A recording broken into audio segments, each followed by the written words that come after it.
이번 시간에는 지난 시간에 이어서 지난 시간은 그리스도에 대한 설명했습니다. 이번 시간에는 누가 그리스도냐 그 얘기를 말씀하도록 하겠습니다. 그리스도란 뜻은 기름 부음 받은 자라는 뜻이고 참왕, 참제사장, 참선지자라는 뜻이고 사단의 문제, 죄의 문제, 하나님과 단절된 문제를 해결하시는 분이란 뜻이고 다른 말로 그것 때문에 온 모든 문제를 해결하시는 분이시란 뜻입니다.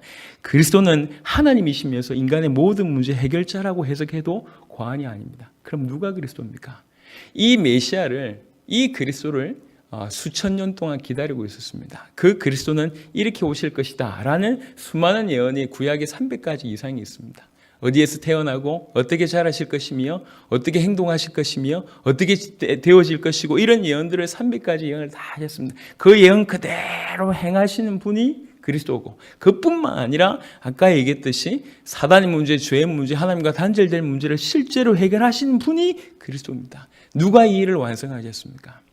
예수님의 사역은 너무 놀랍습니다. 기적을 일으키고 그 다음에 죽은 자를 살리고 그 다음에 질병을 고치시고 뛰어난 말씀을 하셨습니다. 하지만 예수님의 사역의 키는 십자가와 부활이셨습니다. 십자가와 부활로 말미암아 사단의 문제, 죄의 문제, 하나님과 단절된 문제를 해결하셨습니다. 십자가 지시는 순간에 모든 하나님 만나는 길이 열렸습니다. 히브리서 9장 10장에 보면 이런 내용들이 자세하게 나와 있습니다. 히브리 10장에 보면 이 예수님 당시에 돌아가셨을 때 휘장이 갈라졌다는 표현이 성경에 있습니다. 누가복음 이런 데 보면 휘장이 갈라졌어요. 그 휘장이 뭐냐? 이 히브리 10장에 보면 그 휘장이 당신의 육체라고 얘기합니다.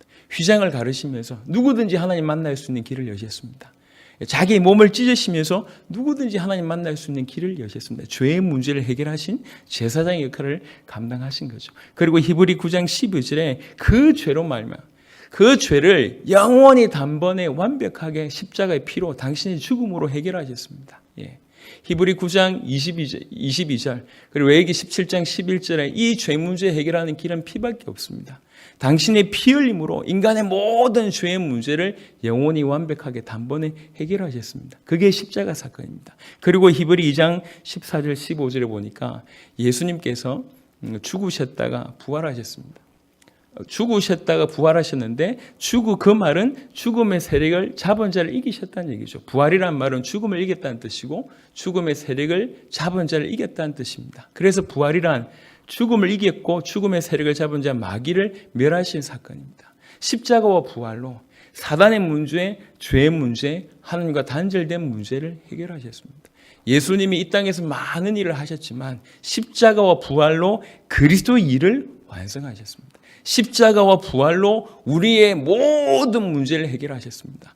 우리 배경에 있는 사단의 문제, 죄의 문제, 하나님과 단절된 문제, 그것 때문에 오는 모든 문제를 십자가와 부활로 완벽하게 영원히 단번에 해결하셨습니다. 그래서 예수를 그리스도라고 얘기하고 예수를 하나님의 아들 그리스도라고 믿게 하는 것이 성경이라고 요한복음 20장 31절에 정확하게 기록하고 있습니다. 이것이 우리에게 주신 복음입니다. 예수를 그리스도로 믿는 것이 믿음이고 예수가 그리스도라고 얘기하는 것이 참 복음입니다. 이 복음을 받은 자로서는 어떻게 살아야 될까요? 이 복음을 믿는 자로서는 어떻게 살아야 될까요? 예수를 그리스도로 믿는 그런 은혜가 여러분에게 있으면 새로운 눈이 열리고 새로운 차원의 응답이 있을 줄로 믿습니다. 십자가와 부활로 그리스도의 일을 완성하신 분은 예수님이십니다. 그래서 예수가 그리스도라고 얘기한 것입니다. 승리하시기를 그리스도 예수 이름으로 축원합니다. 아멘.